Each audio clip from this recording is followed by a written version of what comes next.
I really want to talk about the issue of fear and violence and what it actually instigates. And I don't believe people understand how fear and violence actually impacts on a victim's life, from more so from a position of power or someone who's running a slave trade within their industry, which is ACC and the New Zealand government. You have to sit there and you've got to go through all the things that you don't want to go through. It undermines you as a human being. It destroys your entire reputation and character. And the main point is that they're not running a rehabilitation organisation. They're not restoring people's lives to the best they can be. They're actually working to destroy a victim's life. And nobody can argue that in this case, because when you invent brain injuries, so you can attack a victim and violate and rape their life and send them on a path of rehabilitation that literally didn't exist because there was no brain injury. And then when that didn't work fair out, then they try to claim that I was mentally ill. So down that path again. So had to prove that I wasn't mentally ill. And they did it all on the basis of fear and violence, threats to kill they themselves instigated. And this is all forms of control. Forms to single you out, to isolate you, to alienate you. Then they hide behind privacy acts because there's a privacy act. Fear and violence allows them to deny you all access to your privacy. Fear and violence allows them to hide and cover up the names of people. It allows them to commit their crimes in secrecy and build as many walls, barriers, fences and obstacles as you possibly can. You know, the fear and violence used to attack a victim itself is a very violent crime. It's aimed at provocation, it's aimed at entrapment, it's aimed at fucking with your head, actually. That's all it's all about. It's because all they need is, they've committed a crime, they've compromised you, they've made a false declaration in your name, and then they go on the attack. So, and then they're blaming the victim for their crimes that they're actually committing. And then they're spending heaps of money to have you stalked. They want to give this perception that you're risky and dangerous and stuff like that. It just gets really, really, really bang out of order, you know.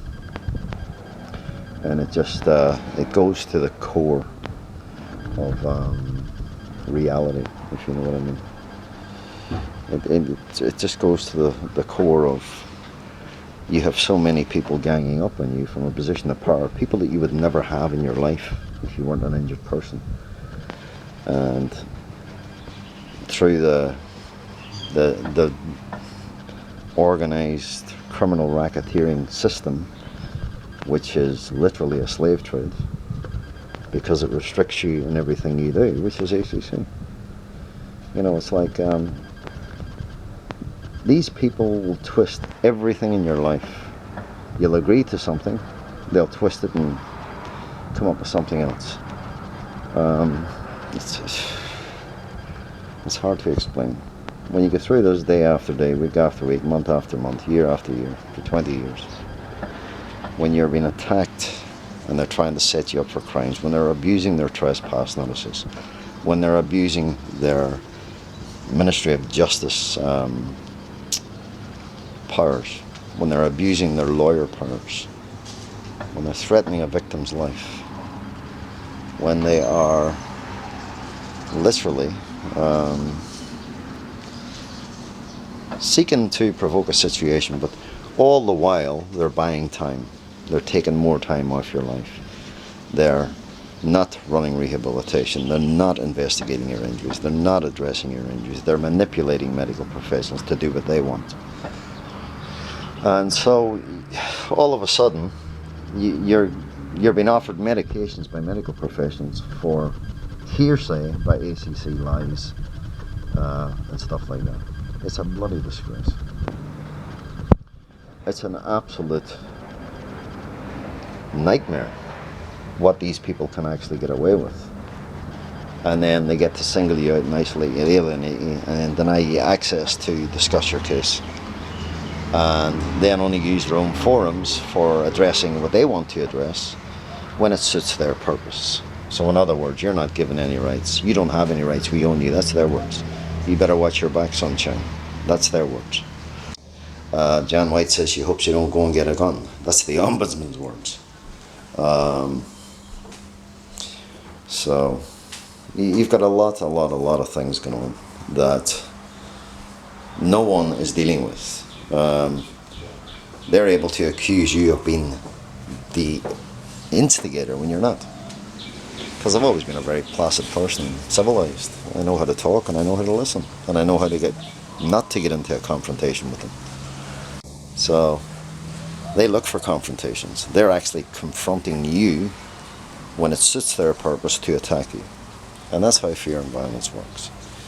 Fear and violence is one of the most dangerous crimes being committed by ACC, Crown and all its government departments, because no one is addressing their instigating of fear and violence because it's accepted by society. Oh, I'm frightened. You know what I mean? And then all of a sudden, just based on that little word, they can do whatever the fuck they like. And then all of a sudden, the Privacy Acts go out the window. All of a sudden, you've got everybody ganging up together because they all work for government departments. This is why you reach last resource, people. Because it's infinity. There's no way out of it. If you ever have ACC works on face value. They feed face value to society. They feed face value to the world. But underneath it all, it's a fucking cesspool of shit and more shit of infinity. And they create it all, and then they say, you're the problem, not us. And then you have no laws of criminal provocation, so you can't defend yourself that way. There's no laws of criminal entrapment, so they can't be criminally charged that way. There's no one holding anybody to account. There's no investigations into their abuse, threats, intimidation, and violence, no matter how many complaints you make. They do nothing. They can commit fraud at any given time, and it's all done from holding you criminally to blackmail and ransom, more under a slave trade. Their medical certificate is literally your license to run a slave trade. And if you're held criminally to blackmail and ransom, to sign it, and then they can write whatever the fuck they like on it. And they can do whatever they like with it. So this is the whole problem, people. Now, at the end of the day, everything that the government has is aimed at putting the victim either in a mental asylum or putting them behind bars and destroying their entire lives. And this is how these people work. They're not working on rehabilitation. They're working on criminal containment of people's lives. And they're working on ownership. And they're working on running their own criminal racketeering, spending nothing on rehabilitation, but willing to spend millions to single out and attack one victim at a time, because they want to keep that ownership at all times. You don't have any rights, we own you. And the best part was, this is an act of war against you, Michael, by the New Zealand police. Another classic example of how their intimidation and their fear and violence works is the Ashburton tragedy. Nothing to do with me, nothing to do with anything. I wasn't even on WINS, so I don't even know why they came to my home. I was an ACC, so ACC was a separate matter over the Ashburton tragedy. The police came to my door with someone else's violence. This is how these terrorists work. This is how their threats and intimidation work. This is how they try and give you this, give society this perception. Oh, he must be, whatever, And that's not it at all. It's all about them trying to provoke you, entrap you, intimidate you, bully you, abuse you. And I'm still waiting for answers on who sent the cops to my home over the Ashburton tragedy. Still hasn't been answered. And the Ombudsman hasn't answered it. The IPCA hasn't answered it. They haven't even investigated it, actually.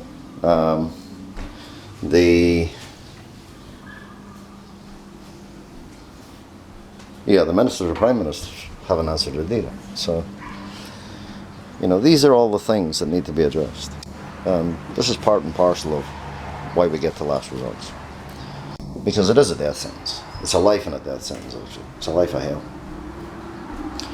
And they all want to make out that I'm this fucking nutcase. I did nothing wrong in this case of any threat or violence of any kind. But I'm telling you exactly how it works under their jurisdictions and under their controls. And this is how they're able to single out their victims, write up case notes or whatever, and then years later come up with these case notes with all the biggest load of bullshit on them. That's how these animals work. Sorry, I shouldn't call them animals. They're creatures. It's an insult to the animals. So, yeah. Anyway, you all know where I'm going. As far as I'm concerned, the Prime Minister, without a Royal Commission of Inquiry, is handing me a death sentence. Because the options are, I accept these criminals being in control of my life until the day I retire, if I can live that long. I've been spoon-fed shit and having ownership of my life. I don't know anybody who's going to give a rapist ownership of someone's life, or a murderer ownership of someone's life, or a violent offender ownership of someone's life. These people are all that and some. And for the life of me, I can't accept being under the controls of my attackers, my abusers, my kidnappers, under the controls of fraudsters, under the controls of slave trade owners. I can't, my brain will not allow me to accept that. My morals, my ethics, my principles, and my integrity will not allow me to accept that. Irish people have values. New Zealand people, well, those in positions of power, they got no values at all. They couldn't give a fuck. They're just criminals. They commit every crime under the sun, and then they want to claim to the world they're actually running a rehabilitation organisation and they're running a democracy. They're not. They're running a slave trade, and they're running a business, and they've turned the country into a business, and they're setting the country up so that society is owned by them. And I'm just not the type of person that's going to be owned by anybody, to be perfectly frank. But this is why we're in the position we're in. And the fear and violence is the main topic of this case, because every time I want to get a meeting, it's fear and violence. Every time I want to get answers to serious issues, it's fear and violence. Or you're being accused of abuse, or you've been accused of this, or they'll just accuse you of anything they can. The singling you out, the isolating you, the alienating you, is that they don't want you to be heard. They don't want the facts on the table. They're murdering your life, whether you like it or not. And they're getting away with the murder that they're actually committing. This is all criminal abuse. And this is all to wear a victim down on every level, and to literally place them in a slavery situation. Now, if you all understand that, then you all understand why I'm in the situation I'm in. And it's not because of my actions, it's because of their actions. And their blame the victim mentality is not going to cut it in this case. My history, no violence in my life, no criminality in my life, and this organisation takes ownership of my life, and I've got more violence in it now than I ever had in travelling the world in any country I've ever lived in. Because that's what these people do. They instigate the violence, and then they hide behind fear and violence when the actual act of fear and violence is the violence they're actually instigating. I hope you all understand that now. I'm starting to get a lot of clarity on exactly how these people work, and why they won't have a meeting, why they won't be answering any questions, why their intent is to literally intimidate you, bully you, abuse you, back you into a corner, and then defraud you then for the rest of your life. And that's the criminal intent of the New Zealand government and ACC. And they don't want my case coming to light. Their little clause of ACC can't contract out of legislation, but at the same time they've already admitted ACC can never be involved in the management of my claim again. So in terms of those two things, I want to know what the term ACC can't contract out of legislation actually means. It means you're a slave. And you're in a slave trade situation. I want to, I want the medical certificate that's used as a slave trade ownership for victims' lives addressed, because it can be used for anything they want. And that's how they attack you in the courts. And that's how they try and set you up for the crimes and all the rest of it. They tell you to go out and try and motivate yourself, and then they try and accuse you of fraud. And then they dump every fucking charge they can think of or manufacture as part of their act of war on top of it. And then at the end of it, after they've had me kidnapped and everything else and beat up and abused and harassed and threatened and intimidated, and they all think that I'm just going to roll over for them. I'm never going to roll over for them. I did nothing wrong in this case other than have injuries. And these people think they can just single you out, isolate you, alienate you, and tell the world they're running rehabilitation when you're getting no rehabilitation whatsoever. I haven't had a meeting for 13 years. I haven't had an ounce of rehabilitation for 13 years. I haven't had an ounce of... they left me with more injuries than I started with. Attacking me in the back of a police car. I collapsed at the police station. These are all the things these people do, and the things that they do are never investigated. They're never addressed. Because they come out and they attack their victim, and then they try and claim the victim is trying to resist arrest. The biggest load of shit. And they then drop that charge of resisting arrest because they knew it wouldn't stick, and it would open up. It would have gave me a platform to prove what criminals and what liars these people are. And they wanted to deny me that. That's how they work.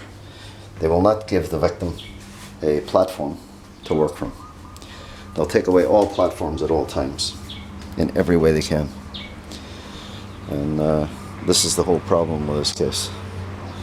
So, yeah, well, I don't think I can say any more than that. That's going to change the situation. All I can say is that I demand the Royal Commission of Inquiry. If they don't want to give it to me, I'm not going to live their fear and violence and have my entire life destroyed and then be defrauded at the same time. I mean, you see, these are all the things that are happening in this case.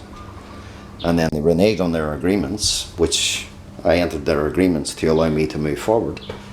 And once they renege on them, then it's another criminally blackmailing Holy to ransom situation. And they go, oh, he breached the agreement. Oh, and the evidence proves they breached it, because they didn't adhere to what they agreed to in the first place. And they never gave me an ounce of rehabilitation to set me up on my own self-employed business. And they literally continued the same path of attacking my sanity under false pretenses. And the third party that they gave me had no experience in rehabilitation. So, and then they didn't address the lies to MP Peter Brown either. So, that was all part and parcel of the agreement that they should have addressed. So, what have they been doing for 13 years other than holding me criminally to blackmail and ransom and then defrauding me in the process? Suspending all rights, entitlements and rehabilitation for over 4 years. And then charging me 14% extra tax and then trying to get away with that too. I haven't even got an answer for that. You can see there's a lot of frustration here, people. There's a lot of torment, there's a lot of torture. And there was a lot of terrorizing in this case.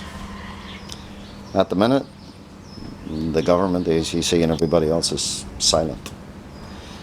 They do not want the media or anybody else addressing this case. It's going to put a lot of people behind bars once all the facts are on the table.